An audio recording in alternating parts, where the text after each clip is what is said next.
this episode of American Greed, James Morgan McGill has a secret weapon, his mouth. What do the Irish call it? Blarney. Well, that man could spin a tale with the best of them. He could hold a jury in the palm of his hand. Oh, to be 19 again. Do you remember 19? Yeah, you do. Armed with just a correspondence school law degree, he sets up shop in the back of a nail salon.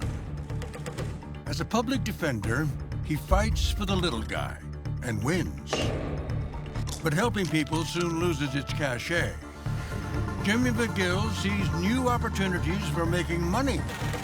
And with that comes a bigger office and a whole new identity. Hi, I'm Saul Goodman. Did you know that you have rights? The Constitution says you do, and so do I.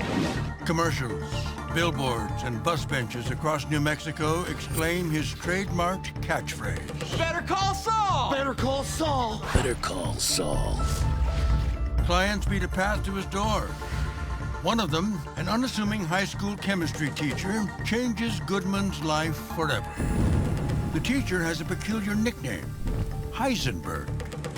For him, Saul Goodman launders untold millions and covers up the most heinous of crimes. Walter White was the most notorious meth kingpin this country's ever seen. He destroyed lives and terrorized the Southwest. But he couldn't have done it without Saul Goodman.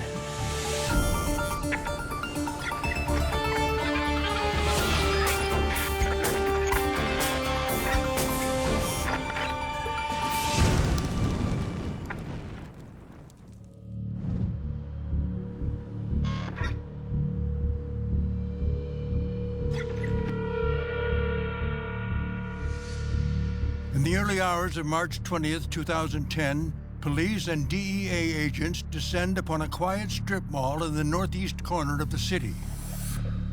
Looming above them, 30 feet tall, stands an inflatable Statue of Liberty.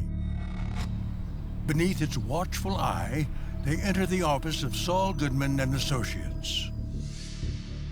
Inside, they discover styrofoam columns and an oversized image of the Constitution plastered on the wall, signature backdrops for Goodman's commercials. I fight for you, Albuquerque. But the columns are toppled, and a mysterious hole has been dug into the sheetrock. What was stashed in this secret hiding place? Francesca Liddy, Saul Goodman's secretary, is detained for questioning. According to District Attorney Suzanne Erickson, Goodman himself has vanished without a trace. The beginning of the end was when we had two federal agents, Hank Schrader and Steve Gomez, go missing. Schrader was Walter White's brother-in-law. We had to presume them deceased, which sadly turned out to be the case. But that's when the whole house of cards began to crumble for White. He and his partner, Jesse Pinkman, disappeared, and Goodman followed suit. Despite his verbal superpowers, Saul Goodman has finally found a situation he can't talk his way out of. But where is he now? Rumors abound. Did he flee the country? Is he dead? Murdered by his former associates? Well, first off, he's alive. I will go on record completely alive. Fingers crossed. Definitely not dead. The world is not that lucky. While there's still good, honest people in the world, he will have a steady supply of victims, like us. Unfortunately, that's what we are. We're victims. Yeah, we're survivors. We're survivors. Yep. Craig Kettleman is the former treasurer of Bernalillo County. He and his wife Betsy find themselves exploited by Saul Goodman. He courted us as clients, and oh, where to begin. I mean, he lied to us, yeah, and gave us terrible legal advice, absolute malpractice, really. I mean, he actively tried to ruin us. He broke into our house and stole... Really, it's too many things to list. Yeah. Yeah, and right from the start, he was the kind of lawyer guilty people hire. Which was not us. Yeah, and when we first met this person, he was still going by his given name. You know, this Saul Goodman business came later. Back then, he was just trading on the family reputation. In 1992, Jimmy McGill works in the mailroom at Hamlin McGill, where his brother Charles is a named partner. Charles Lindbergh McGill is known far and wide as a brilliant attorney. Highly esteemed, his reputation for honesty and legal acumen is second to none. Jimmy idolizes his older sibling. But according to Deputy District Attorney Bill Oakley, that respect never flows both ways.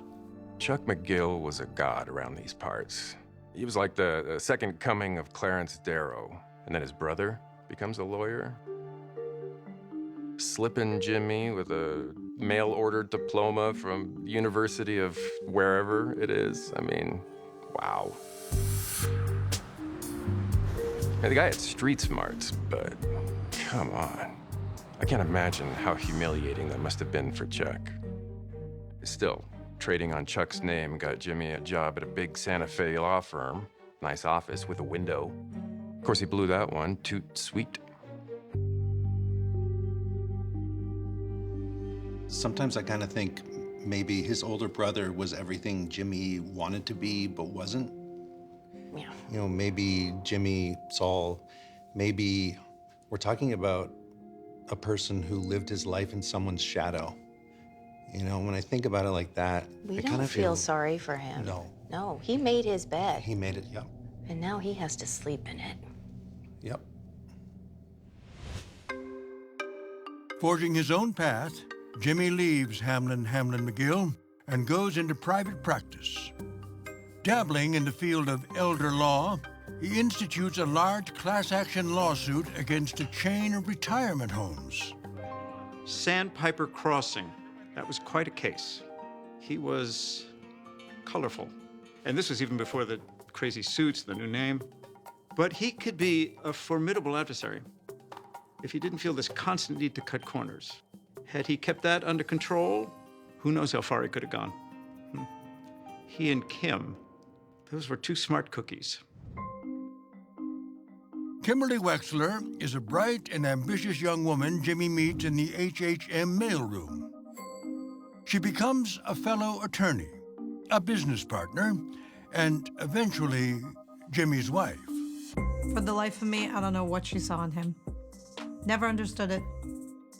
For a time, life is good. Jimmy finds his practice flourishing. He builds a reputation for providing advocacy that's vigorous, if unconventional. You feel confident that you can identify this person. That's what you're saying. I can. It's him, your client. Would you be surprised to learn, Mr. Harkness, that the person you just pointed to is not the defendant? What? And my client is in the back of the courtroom. Mr. Sakey, would you please stand up? Objection! Oh, Mr. Goodman! But the lure of easy money is seductive. Along with his name change, Saul Goodman pivots to a new breed of client. I don't know when it happened. I don't know the exact date, but at some point, he started to work with the drug cartels. And that was the beginning of the end. Because from there, if you survive, it is a short hop to becoming the consigliere to Heisenberg himself. Among the Mexican cartels, one family is feared above all others. Ruthless and cruel, they rule their territory with an iron fist. When Saul Goodman's greed puts him on a collision course with the Salamancas, there's bound to be trouble. One day, it arrives in a smiling, handsome package. $7 million, and I am so sorry. I can do that. Thing is, I'm gonna need you to pick it up.